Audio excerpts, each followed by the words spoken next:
កៃឡាក៏បាល់ទះពូកែលូតខ្លាំងណាស់បើប៉ាសេឲ្យខ្ញុំកងពលតូចអន្តរាគមលេខ9ព្រំដែនជាប់មុំ3កងពលតូចអន្តរាគមលេខ9ព្រំដែនជាប់មុំ3ជាអនុសេនីយ៍ត្រីជាអនុសេនីយ៍ត្រីគេឈ្មោះពីរស់ល្បាញល្បីនៅជួរទឹកដីជាប់ជាព្រំដែ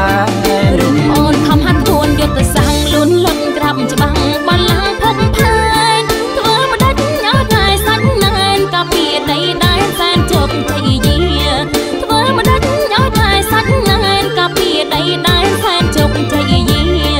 អង្គសេនីយ៍ត្រីដូចគ្នាអង្គសេនីយ៍ត្រីដូចគ្នាអូននឹងបងជាត្រង់យោធាឈរជើងកាពីព្រះវិហារខ្មែរយើងជាកងយោធាស័ក្តិសមប៉ិនច្រៀងប៉ិនរំសត្វតែសំពូកែរំវងតាលងក្បាច់ខ្មែរក្បាច់បរទេសដែររំពូកែដូចគ្នារំវងតាលងក្បាច់ខ្មែរក្បាច់បរទេសដែររំពូកែដូចគ្នារំក្បាច់យោធារំក្បាច់យោធានៅប្រាសាទព្រះវិហារក្បួនក្បាច់កាពីរំស្រុកគ្នាក្រៃរូបបងជាកំឡោះសាច់ដុំរីឯនាងខ្ញុំក្រមុំសាច់មាត់ខៃយុវជននារីសម័យជឿនលឿនស៊ីឡៃក៏សម័យនិយមយុវជននារីសម័យជឿនលឿនស៊ីឡៃក៏សម័យនិយមឆ្នាំថ្មី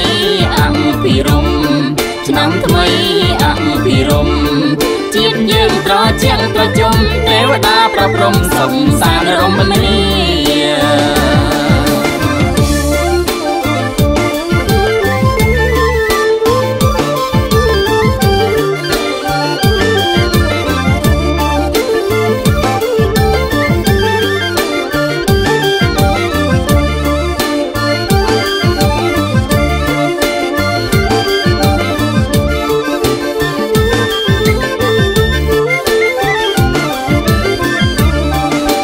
កងយោធាស័ក្តិសមប៉ិនច្រៀងប៉ិនរំសត្វតែសំពូកែរំវងតាលងក្បាច់ខ្មែរក្បាច់បរទេសដែររំពូកែដូចគ្នារំវងតាលងក្បាច់ខ្មែរក្បាច់បរទេសដែររំពូកែដូចគ្នារំក្បាច់យោធារំក្បាច់យោ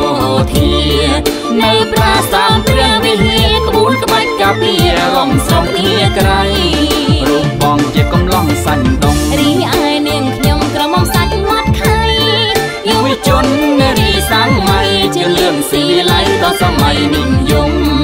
យុវជននារីសម័យជឿនលឿនស៊ីឡៃដល់សម័យនិយមឆ្នាំថ្មីអង្គភិរមឆ្នាំថ្មីអង្គភិរមជាតិយើងត្រជាក់ត្រជុំទេវតាប្រព្រំសុខសានរមនី